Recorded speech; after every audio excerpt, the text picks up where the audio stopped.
somebody puts $1,000 a month will have about 500 in cash value they can leverage. And then somebody who puts in 10,000 would have about 5,000 in month one that they can leverage. Right around year 2 or 3, that's when the dividends and interest start to kind of lift up the cash value. And you start to see a spike in the amount of cash value you have. So it's very common for us to see around year 3, your cash value, for example, if it's $10,000 a year 3, you put in 10,000, your cash value grew by $11,000 or $12,000. So in other words, the growth of the policy outpaces what you are paying in premiums to the insurance company.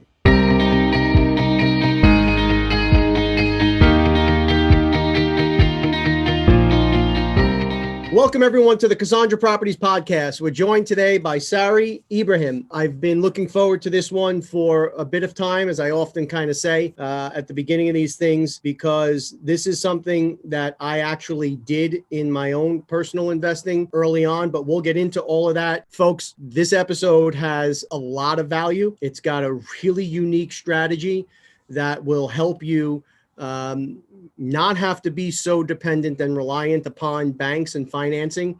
And we'll get into all the details. But before we do, let's welcome Sari to the show. How are we doing, man? Hey, James, thank you so much for having me on. I appreciate it. Well, we appreciate you taking the time out today. Sari's got a pretty interesting resume here. He's the founder of the Financial Asset and Protection, based out of Chicago. He's a licensed Bank on Yourself advisor and member of the Bank on Yourself organization. You operate in the life insurance space, right? And that's going to kind of be the focus of today's show. But before we get there, you're a young guy. You're enjoying a nice level of success. How did you end up doing what you're doing today? Yeah, thank you for that. It started off when I was doing my master's degree in business about 6 years ago. And during that time, I worked at Allstate Insurance. I was in insurance sales and helping clients with auto insurance, homeowners, commercial insurance, kind of a junior associate position. And then once I started to get the hang of problem solving and understanding people and more on a consulting people, I merged into healthcare on the healthcare insurance side. So I worked with companies like Blue Cross Blue Shield, Humana, Cigna HealthSpring, and I was a Medicare broker. I was working with people specifically in Chicago who were working for the city of Chicago, and they were retiring, merging off of their employer plans and onto their own plans. So I helped them make that transition of finding the appropriate plan, the appropriate network, making sure everything was in alignment with what they needed and wanted. I mean, I did that for a couple of years. And then during that time, I started to build a good relationship with these clients. And during that time, one of my clients asked me if I could help him with life insurance. And he mentioned, life insurance with cash value, and eventually the cash would pay for the policy itself. And I had no idea what he was talking about. But based on the way he asked about it, it sounded very appealing. It sounded like it actually existed out there. I just didn't really know where it was. I had my life insurance license at the time, but I still wanted to do more research. I told the client I would do research. I'd get back to him. So then I went to, one of the ways I like to learn is I like to read books. So I went to Amazon and I searched for books on life insurance. And then I typed in life insurance at Amazon, came across this book called The Bank on Yourself Revolution by Pamela Yellen. And the book talks about the strategy, the bank on yourself strategy. It's also known as the infinite banking concept. A lot of real estate investors know this is the infinite banking concept. And it is in basic terms, the utilization of dividend paying whole life insurance for savings purposes and for financing purposes. And we could definitely jump into more of that, but that's why, I wanted to be on the show today and to share this concept with you. All right. So there was a lot there. So I just want to break this down a bit. Because again, this was introduced to me in my early 20s by my brother. I had absolutely no clue what he was talking about, but I did it just because he was my brother. He was my older brother, and right, that's kind of what you did. But let's start with the two basics. So most people are familiar with term policies, right? So could you just spend a couple of minutes on explaining to the audience the term policy, and then we'll jump into whole life? Yeah, absolutely. So in general, like you said, there's two types of life insurance. There's term and then whole life. Term is a temporary form of life insurance. It has a set period of time, a start date and an end date.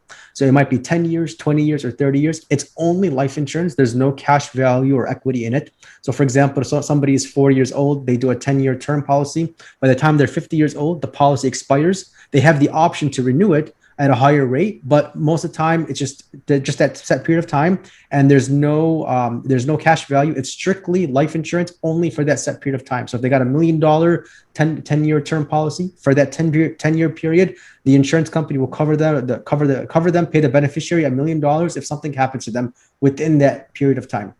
And then whole life insurance is the opposite. It's for your whole life. There's a start date, but not necessarily an end date. There's also equity that's building up, cash value that's building up inside of the account. So when you're paying into the whole life policy, two things are happening. One is that you're paying for the life insurance. And the second is that you have like a savings account portion inside of it that you're building up. Infinite banking, or the concept we're going to share today, talks about growing the cash value part of the whole life policy over time. And again, it's for your whole life. It doesn't end. There's no end date to it unless you pass away or cancel the policy. There's no end date to the whole life policy. Okay, so for the audience, a really great analogy I heard you use on a different show, folks, is essentially during a term policy. Think of it in real estate terms, right? It's essentially you're renting, right? Mm-hmm. You have the ability to have the policy for that period of time. Let's say it's $1 million death benefit, and your payment is $200 a month. Mm-hmm. You're making that $200 a month payment. And as it was explained, there's a start and there's an end, very defined period. Mm-hmm. We took a 10-year term policy out when we're 40. When we get to 50, the $200 a month you've been paying is gone. Mm-hmm. The policy is gone. God willing, you haven't passed away during that period of time. And that $1 million benefit that you were kind of hedging with and banking mm-hmm. on in the event of, God forbid, you passed away, is off the table. There's nothing to roll over. Mm-hmm. It's just like a renter. When the time is up, you're out, and yep. the owner, correct? Correct. Precisely. Yes. Okay. Now, enter the whole life policy. Now, mm-hmm. in the whole life policy, it's broken up into basically two sections. You still have a death benefit, right? Yes. But you also have a portion that's being invested by whomever the whole life carrier is into the markets, mm-hmm. and you're building a cash value amount, which from what I recall is tied to a schedule. So there's not a lot of guesswork in this, right? Correct. Yes. Okay. So folks, if you had a $1 million term policy, at the end of the term, it's over. If you have $1 million whole life policy, the payments that you're making in part are being invested in the markets. And I know when this was first explained to me, I was like, well, if the markets go up, the markets go down. It can't really be a guaranteed dividend. It can't really be a number that you can rely on. And through the 2008 crisis, this was tested. Mm-hmm. When big companies like Lehman, up and disappeared, I was really nervous that potentially this would have had an impact on my whole life policy, and it didn't. So I want to really go through this step by step. And if we can, even maybe go through like a mock example. Okay. All right. So let's say I wanted to get a $1 million policy in whole life. Mm-hmm. So you still have the $1 million death benefit, but over the term that you're making the payments, how does that breakdown shake out? And what does a payment in whole life look like versus a payment in term? Because I know the numbers are significantly different. Yeah, exactly. You're right. Yeah. If you were to take term and whole life and directly compare them, meaning $1 million, for example, $1 million in term versus $1 million in whole life, on average, you could see about 5 times the difference. So a $200 a month premium for $1 million on term would be about $1,000 a month on whole life for $1 million of coverage, depending on the age, where the person lives, and other factors like that. But in general, about 5 times. But now one question people say is, well, why would I spend 5 times the amount of insurance on whole life as opposed to term? And to answer that, those are two different functions. Term is strictly life insurance, prematurely covering you from a premature death.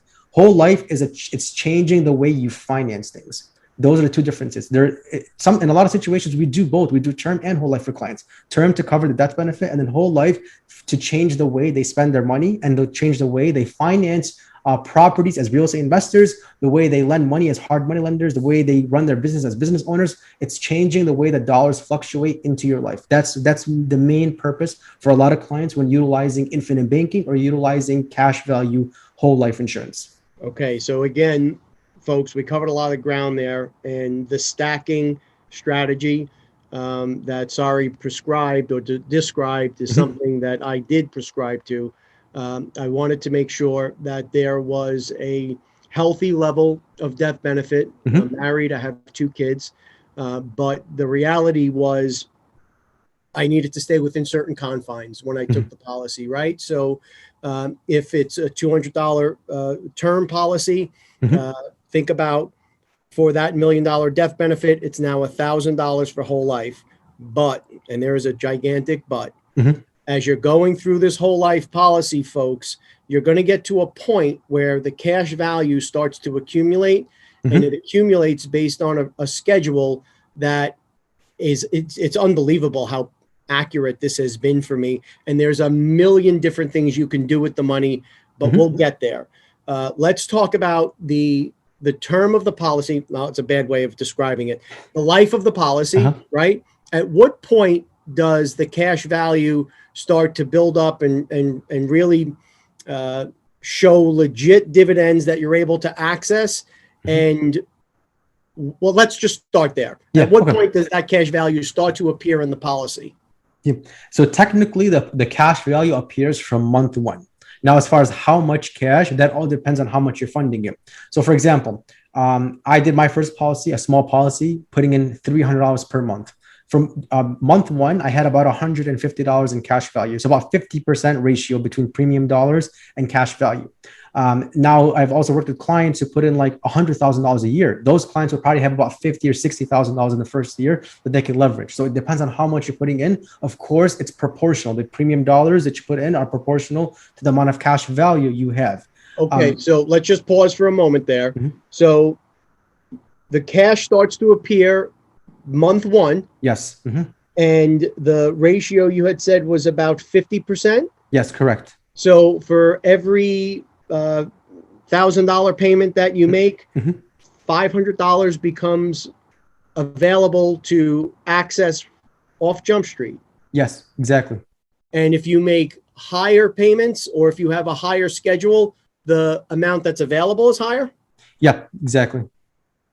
Okay. Go ahead. I'm sorry I interrupted you. Oh, no worries. Yeah. So it's proportional. So if somebody puts $1,000 a month, we'll have about 500 in cash value they can leverage. And then somebody who puts in 10,000 would have about 5,000 in month 1 that they can leverage. Now, the beauty of this happens is about right around year 2 or 3. That's when the dividends and interest start to kind of lift up the cash value. And you start to see kind of a spike in the amount of cash value you have. So it's very common for us to see around year 3, your cash value, for example, if it's $10,000 a year 3, you put in 10,000, your cash value grew by, $11,000 or $12,000. So in other words, the growth of the policy outpaces what you are paying in premiums to the insurance company. That's what we want to get to, of course, because we want to make this, we want to reposition the way that you finance things. And we can get into more on it, but it's what happens when we have significant cash in the policy that changes everything.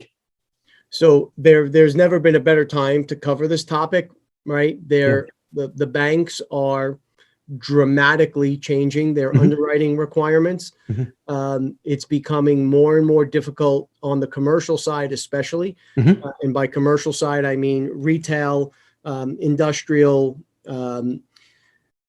office buildings, even multifamilies. The banks are really tightening up their underwriting guidelines, folks. As we emerge from the pandemic, the banks are trying to hedge what's going to happen with the courts, right? Once the courts open back up, we're not sure what's going to happen with commercial tenants, residential tenants. Will there be forbearance? Are they going to wipe the slate clean? There's talk about even abolishing confessions of judgments and getting rid of personal guarantees. These are all tools that investors have in the toolbox when they go to seek a loan. And the bank knows that these protections are there built into the leases. So they're willing to loosen up, if you will, the criteria when funding deals. So in layman's terms, this couldn't be a better time podcast, folks, because this whole life policy that Sari is talking about here gives you the ability to become basically your own bank. That's Exactly. really what happens here. And we could do a side-by-side analysis at some point about points that you pay on the way in, the underwriting process, all of the fees that are associated with traditional loans. It's not that type of process to access the cash, but we'll get there. So as you're making these payments, what determines the rate of return? Where is that rate captured from as the cash value builds? Okay, awesome question. So when we start the policy, for example, let's say you say, all right, you know what, let's do a policy, $10,000 a year for the next 20 years. The time I show you the illustration, the breakdown, all right, James, here it is, $10,000 every year is going to go into it. You have two columns. You have a guaranteed column, a guaranteed section, and then a non-guaranteed section. The guaranteed section shows an average rate of 4% over the life of over your life, actually. So from, I don't know how old you are, but let's say from age now to age 121, the cash value would grow by 4% average every year. That's guaranteed in writing. And then backed by an insurance company that's been in business for over 100 years. And then the non-guaranteed side is the same side, the guarantees plus dividends, because dividends are technically not guaranteed, but we work with insurance companies who have been providing dividends, who have been paying dividends for well over 100 years. So again, not guaranteed, but very high likelihood of paying out dividends on the non-guaranteed side. So it's non-guaranteed side equals the guaranteed side plus dividends. So then with the dividends plus the guaranteed interest, you're looking at between about 5 to 6% compound interest over your life of not only the policy, but over your whole life until age 121. Okay, so you said that this is backstopped or guaranteed by the insurance company. Are there multiple insurance companies that write these policies, or how does that work? Yeah, good question. So that right now in the US, there's about 1,200 insurance companies that sell whole life insurance. But this concept only narrows down to about 4 insurance companies. And the reason why is because there's a checklist that one must follow to be able to make sure this is actually going to work with them and actually going to help them out. So number one, it has to be from a mutually owned insurance company as opposed to a stock owned insurance company. So mutually owned insurance companies give their dividends and profits back to the policy owners, the customers, whereas stock owned insurance companies give their dividends back to shareholders. So you want to make sure it's with a mutually owned insurance company, so that way you get those dividends back in your pocket. Number two, you want to make sure there's something called a paid up additions rider on the policy. The paid up additions rider is a piece you add to the policy, and it helps turbocharge the cash value over time. It also helps with flexibility. Some years you could pay less or more, but it helps with flexibility and adding more dollars in to be able to get more interest and dividends on that money. Not every insurance company offers a paid up additions rider, so you need to make sure they have it. Number three, there's something called direct recognition versus non-direct recognition. This is something that's really, really important because let's say, for example, you have $100,000 in cash value in your policy, right? And then let's say you're a real estate investor, you come across a deal, you need $50,000 to leverage, you go to your policy, you borrow $50,000 to use. If it is a non-direct recognition company, your $100,000 cash value that you have will keep growing even when you borrow that $50,000. It keeps growing. It doesn't recognize that outstanding loan. It's a non-direct recognition company. If it's a direct recognition company, the opposite happens. They recognize that loan and may reduce interest and dividends on your cash value when you have an outstanding loan. So you want to make sure it's a non-direct recognition company. And so we talked about mutually owned. And of course, it has to be whole life. Some people say that it could be universal. I try to stay away from universal life. That's a whole nother podcast episode, just talking about universal life. But for the purposes of infinite banking and utilizing cash value life insurance, it has to be whole life insurance. Okay, so are you at liberty to discuss which carriers meet all three? Yeah, absolutely. So the first one, we work with Lafayette Insurance Company. That's one company that we work with a lot. Number two, Foresters Financial. Number three, Security Mutual. And number four, Mass Mutual. And do all of them hit all three of those benchmarks? Yes. Mm-hmm. Yeah. They hit all those benchmarks, and they are heavily involved in they're like almost part of the Bank on Yourself organization. They bought into the concept. They've adjusted their products to fit real estate investors, business owners, high liquidity, to have easy access to the loans. So they've kind of repurposed, restructured their policies to adjust that we have. Okay, so your at a point where you're evaluating who potentially you're going to write the policy with. They meet those metrics. We understand now it's a 4% guaranteed Mhm. rate of return on the portion, on the entire amount, or the portion that goes into the cash value side of it. Yeah, it's so the cash value column grows 4% over the life of the insured. Okay. So we want to go ahead and we want to write a policy, Mhm. right? How do you, first of all, it's for your life, right? So Mhm. things can go wrong. You Mhm. can have good years and bad years. One of the pitfalls from what I recall when I was doing this, and part of Mhm. the reason I scaled it back much more than I really wanted to, was that if you get into a jam Mhm. and you fail to pay the policy, game over, correct? Yes, correct.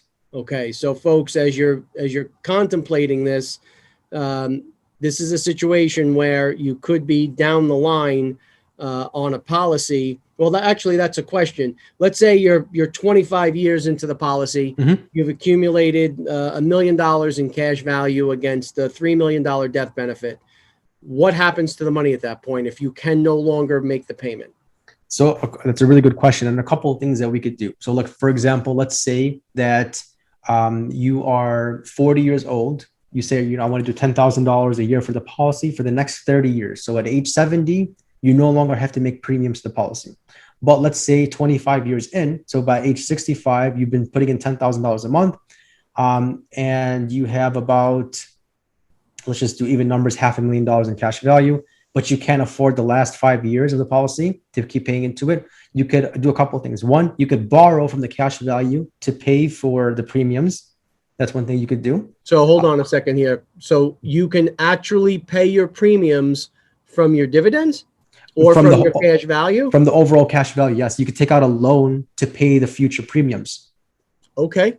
Yeah, that's the best thing to do, actually. That's the best case scenario, because when you do that, you don't interrupt the future growth and you control the payback period. And the fact that you have that much cash value built up in the policy, and let's say you're 25 years into it, you only have 5 years left, you can stretch out that loan for the next 10 years above that. You can pay that loan back in minimal payments for as long as it takes. This way, you don't interrupt the death benefit and you don't interrupt the cash value growth. That's the best thing. The second option to Wow. do is you do something called reduce paid up. You change the policy from it being a 30-year policy to a 25-year policy. When you do that, you don't cancel the policy, you just reduce it. You shorten the life of the payments of the policy. But when you do that, you do interrupt the cash value and you do lower the death benefit amount. So that's kind of the second worst option to do. So number one, the best thing to do is take out a loan and pay down the future premiums. And the second is reduce it, paid up the policy. Okay. So in the event you had to take a loan against your cash value, Mhm. what does that process look like? Do they look at your tax returns? Are they looking for the ability to repay? Are they running your credit? Mhm. So I'll answer that in a general sense of what happens when you take out a loan in general, not just in this example, but overall, how does it work? And it's a very easy process. It's a one-page document, and on there it asks for your policy number. It asks how much money do you want, and you could borrow up to 90% of the cash value in your policy. So if you have $100,000 in cash value, they'll loan you up to $90,000, for example. And then the third question they ask you is, where do you want the money to go? Do you want it to be a written check mailed to you, or do you want it directly deposited into an account of your choice? And no credit check, no personal guarantee, no collateral that you have to put up. It's the policy. It's a non-recourse loan, and it's self-collateralized, meaning the only collateral there is with this is the policy itself, nothing else, which works very nice when you're a real estate investor and you're constantly going and borrowing money from yourself. You never have to qualify. You can get the funds in as little as 3 to 5 business days, and you never have to provide a reason what you're going to do with that, what you're going to do with that money, how you're going to pay it back.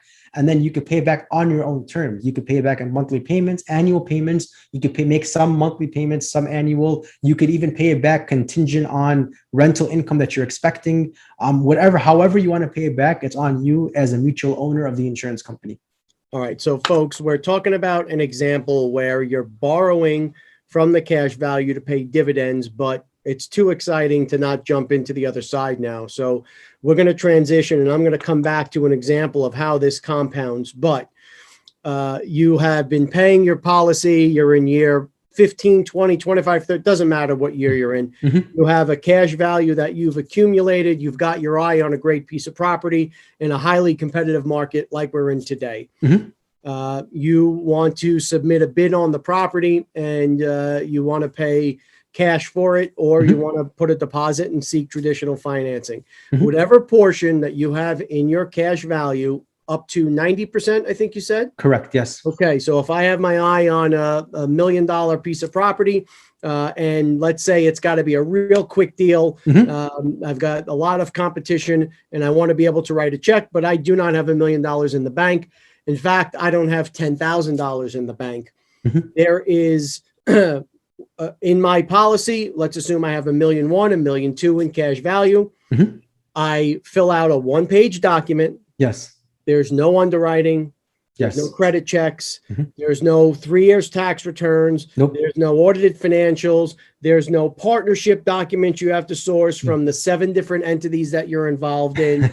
There's right. Well, but this is the reality on my side of the table.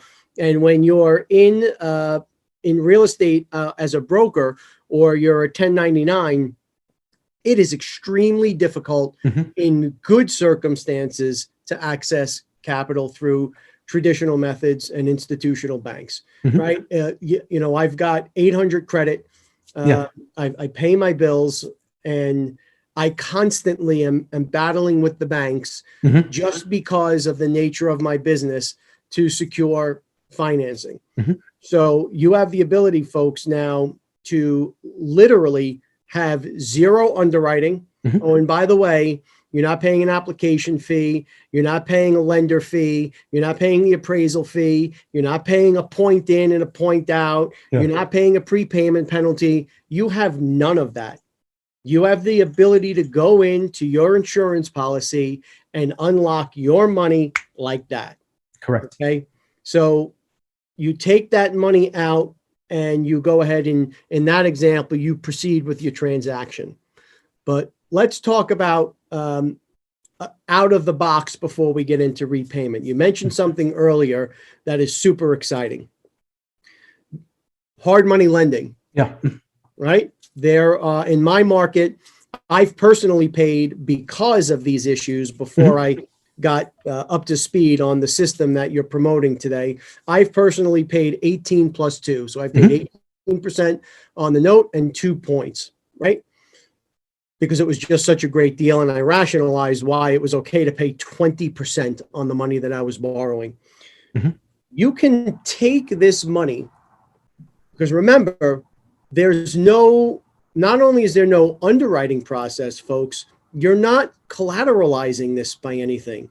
There's no need to have a piece of property that's debt-free, or there's no need to put second positions and bridges.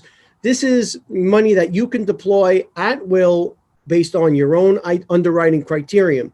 So if there's a need in your market for hard money lending, you can pull this money out, make a hard money loan, and keep the spread.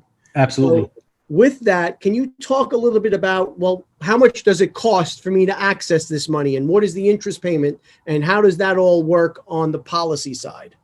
Yeah, absolutely. Yeah, that's a really good question and a good observation. This is exactly what banks do. They borrow from one area and then loan it out in a different market, and then keep the spread, the difference in between it, through lender financing or through borrowing from investors. So when you go to a bank and you borrow from them, that's not their actual money. They're borrowing that money from other places. And this is exactly what we show clients to do. Somebody could be a hard money lender. They have, for example, $100,000 in cash value in the policy. They borrow whatever they want up to $90,000 at 5% simple interest. And then they loan that out, maybe, like you said, 18%, like you've paid before, 18% interest, and they keep the spread there. So they actually make money 2 ways when they do this. They make money when they do the spread. The difference between 5% and 18%, that's one profit there, or one way of making money. And the second way of making money is the policy, because it's a non-direct recognition policy, it keeps compounding and makes money. So you're making money in the policy while it's working for you, and when you loan that money out. So it's two sources of income from the same dollars that you have. So again, just for easy numbers, I want to pull $1 million in cash value out of my policy. Yeah. Right? my payments are, I don't know, $2,500 a month that I have to make to my policy. When I now pull that $1 million out, I still have to make my $2,500 a month payment plus what? So sorry, just so I understand this correctly, the 2,500 premium, or sorry, $2,500, is that to pay back the loan, or is That's that to the premium? Oh, premium. Okay. That's the premium. So on $1 million, Yeah. what do I pay back, and what is it calculated off? Yeah, and just to be clear, you would pay the $2,500 back towards the policy, and then 5%. So as you have an outstanding loan, every month you would get like a notice or statement. Not that you'd have to pay the premium. Not that you have to pay the loan back, but it's going to say, hey, you owe us $1 million, insurance company. And then you could make a payment however you want. You could pay $1,000 back to it. You could pay $500,000 back to it, however you want to pay it back. But it's calculated in 5% a year interest. So whatever that year is, that outstanding balance for the whole year is, that's how much you pay 5% interest on. So the 5% comes from where though? Oh, okay. The 5%. So when you borrow that money, it's a personal loan from the insurance company. They're giving you a personal loan, leveraging your cash value as collateral. So let's say, for example, Foresters Financial, that's one of the insurance companies we use. You're literally borrowing $1 million from Foresters Financial with having your cash value and your death benefit as collateral, your insurance policy, in other words, as collateral, but it's a loan between you and Foresters Financial. Okay. And the 5% rate is subject to market conditions. Is that today's rate? How does that work? Yeah. So out of the 4 insurance companies that I listed earlier, that's the rate they're charging right now, 5%. It is based off of obviously market conditions because of the low interest environment that we're in. Like, for example, in 1990, a lot of these insurance companies used to charge about 10% interest on policy loans because interest rates were higher in 1990 than they were today. Now, the flip side to this is sometimes when I work with clients, they say, well, yeah, interest rates right now are 5%. What happens if they go up while I'm using these loans? And that could affect me, right? Because it's going to be a higher cost of capital when you borrow. And it's yes and no. And the reason why it's yes and no is because one of the major sources of income for insurance company is charging interest on loans. If they charge more on loans, their dividends are going to go up too. So back to 1990, interest rates were high, as well as dividend rates were also high for insurance companies. So the more that insurance companies charge in interest, the higher your dividends will be. So what Sarry is talking about here is, because market conditions may cause a bump in the rate, there's actually a third component there. And the third component is you're going to be able to charge more on that hard money loan. Yeah, absolutely. Yeah. So this rate is tied to market conditions, 5% today for a loan that essentially has zero underwriting. You know, like you'd have a line out the door and down the block to sign up for something like this. So we pull that money out. With today's markets, we'd be paying about 5% back in interest. How long do I get to keep the money? Let's say I want to make a loan to our CMO over here in the corner, Petey. Petey says, hey, I'm going to go buy this strip center. I'm putting 30% down. I'd like to borrow $700,000. Okay, Pete, how long you need the money for? I need it for 12 months. I want to stabilize. I'm going to do a refi, cash out. You'll have your money back in 12 months. Okay, we get to month 11 and, you know, whatever happens. We hit a global pandemic. The dog ate his homework. Pete can't pay me back in month 12. Now, I've committed to the insurance company that I'm going to pay them back. Did I guarantee when? I only take it for a year? You took it and then you pay it back whenever you want. You never committed to a time period when you were going to pay them back.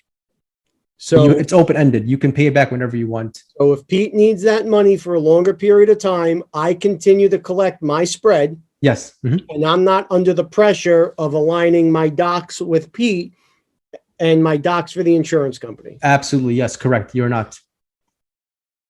Wow. Okay, so let's make this real simple. Pete wants to go borrow money. Today's rates, we're getting 13 plus 2, 14 plus 2. Let's say it's a 14% rate. And by the way, folks, just because you're not a quote unquote bank, you are a bank, you could still charge those points, right? You charge the points for the borrower on the way in. I'm going to go borrow from my life insurance 5%. I'm going to lend it to Pete at 15%. I'm going to take a point or two up front, and I'm going to be making 10% on my money during the time that this money is out. Correct. Yeah. Remarkable. Now, I think you covered this, but I just want to make sure that I have it right and the audience can digest this. Because I made this loan and I borrowed this money, am I now messing up that original schedule of that 4%? Is my money still compounding? Because it's a non-direct recognition company, no, the money keeps growing whether you borrow it or not. So this really is a vehicle that is designed to allow, foster, encourage you to pull these proceeds down. There's not all penalties and craziness that gets lumped into it. Correct. Yeah. And I want to throw in one kind of a special thing about this, if you don't mind. Sure. It's asset protection. So the cash value in these policies is protected from outside creditor risks and other people trying to sue you. In a lot of states, you want to check with an attorney, check with your state. But for the most part, cash value life insurance is a protected asset. And that's really important for people who are business owners and real estate investors in high risk areas of potentially being sued. Cash value, number one, is not public information, the cash value life insurance. And then number two, it's not leverage. You can't leverage it, or it's in a lawsuit. It's not judgment. It's judgment proof. It can be leveraged in a lawsuit, which is really important to consider. In today's world, that's one of the big things that we have to be concerned about, right? It's not just acquiring, a nest egg, it's protecting it. Yeah, exactly. Correct. Okay. So I do my loan with Pete. We close it out. It's a great transaction. Or I go and I buy my piece of property. I refi, cash it out, or I go ahead and I sell it. I pay it back. Now I come knocking on the insurance company's door a year later or 6 months later. How many times am I allowed to access this money? As many times as you want. So you could keep putting money in, taking money out as you like, recycling your dollars in and out on your own will. And as long as I'm making my payments, there's no penalties for going back to the well? No penalties. No. The only cost of capital on your end is the cost of interest that the insurance company charges. That's the only thing you pay. No fines or fees or anything like that. Okay.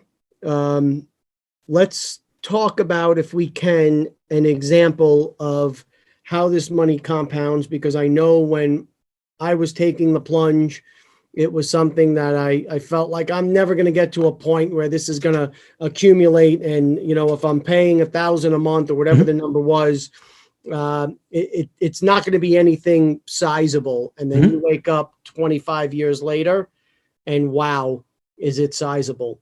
So do you have the ability, I know I'm kind of springing this on you last minute, but do you have the ability to take a look at a schedule and say, if, we put someone in a policy when they're 23 years old or 24 years old, when they get to 45 or 50, what that would look like from a compounding perspective?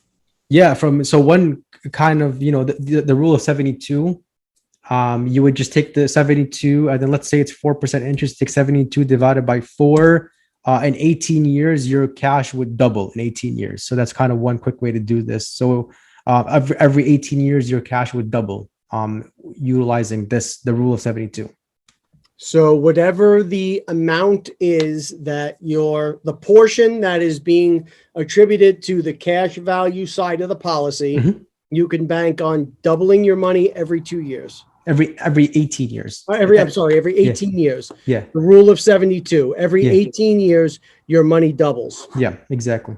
And that compounds, I would assume, when you get. Yeah, as you it keeps the compounding. So 100,000 in 18 years would be 200,000. Another 18 years would be 400,000. Another 18 years would be 800,000. And it keeps rolling, keeps going. Wow. Okay. So let's say I signed up for a policy. And I am paying X dollars a month. And I've had some good fortune. I've been able to grow my business and I want to increase what I'm paying. do you have the ability to adjust the policy, or do you have to get a new one, or? So it could probably be adjusted. So there's something called a modified endowment contract. A modified endowment contract, or a MEC policy, is when it's a taxable contract. And one of the key advantages of utilizing the strategy is being on the tax favorite side. So we always want this to be a non-MEC policy or non-modified endowment contract.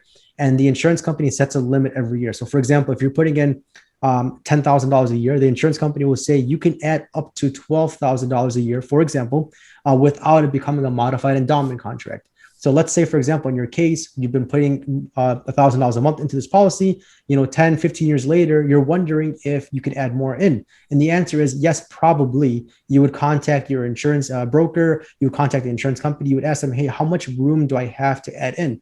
And they might say you have enough room to add in an extra couple $1,000s a year on top of what you're already paying, up to the MEC limit.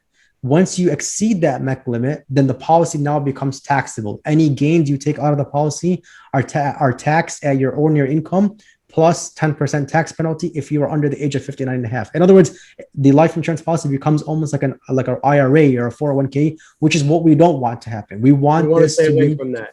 Yeah. A huge advantage of utilizing this are the tax benefits that come along with it. So, and to stay within the tax benefit limits, it has to be non-MEC, non-modified endowment contract, and then following the limits. Now, let's say, for example, you got more money. You have $10,000 a year limit. You want to add a few $1,000s more, plus another 10,000. Then you would just do a second, third, fourth, fifth policy, which is very common to do. We do 6-month reviews with all our clients to see if we want to do another policy, a second policy, a third policy. Sometimes it could be a husband, wife. The husband does one, a year later the wife does another one. That's what my wife did. I started one policy, a year later she's doing a policy. So a lot of people do that too.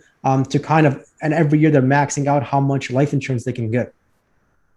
So that's exactly what I ended up doing as well. Mm-hmm. So let's talk about, as we're accessing the money, or just in general, do I have to go for a physical every year? Do I have to go for a physical every time I access the money? How does that work? Yeah, because it's whole life, there's only underwriting one time when you start the policy. So for example, these are medically underwritten life insurance policies. So what that means is you have to qualify medically for the policies. Let's say today you do a policy, you do your medical exam. Once the insurance company says, yes, it's approved, and then you start paying into the policy, you never have to do that again for that policy. Even you might have to borrowing money.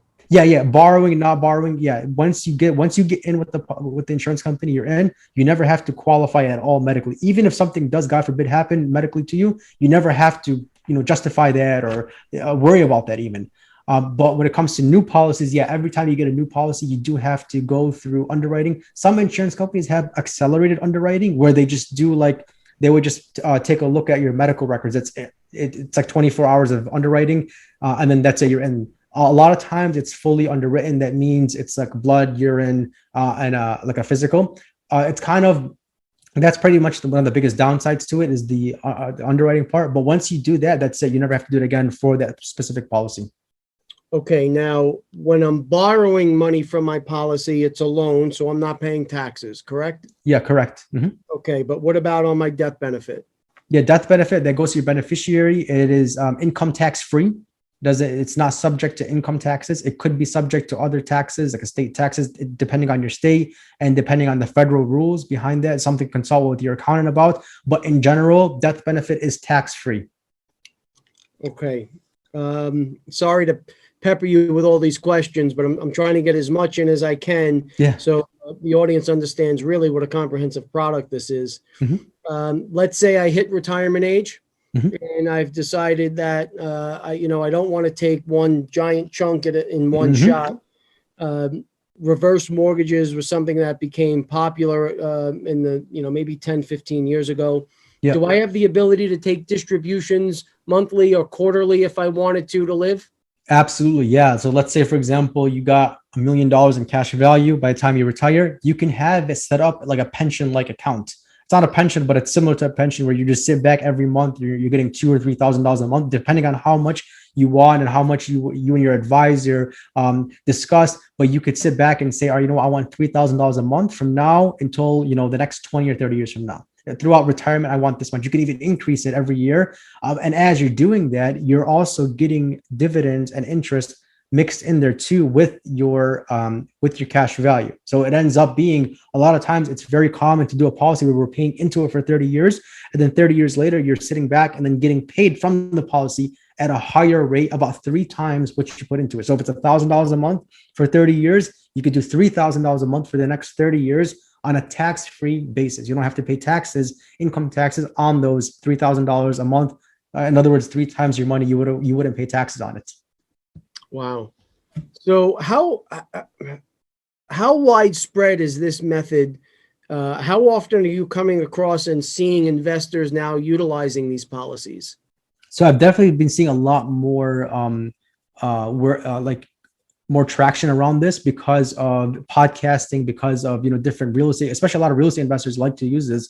So it's definitely becoming more and more popular with social media and other factors.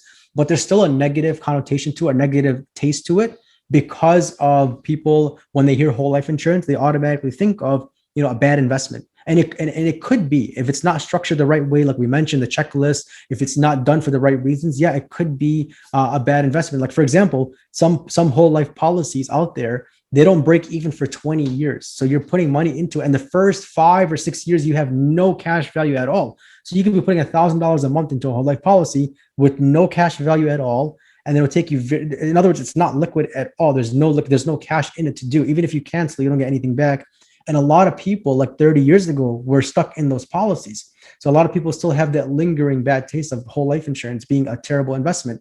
And again, it could be this, which is why you want to make sure you're dealing with an advisor that doesn't just have a life insurance license, an advisor that does this full time, that specifically utilizes cash value whole life insurance for savings purposes, for financing purposes. You want to make sure that they understand how the loans work, how the liquidity aspect works. It's not just life insurance. If we want to just do life insurance only and nothing else, we would just do term and skip all of this. But again, we're not doing this just for the life insurance part. We're doing this more for the financing capabilities, the ability to finance without having collateralized, the taxes, the asset protection. That's what you want to make sure your advisor understands.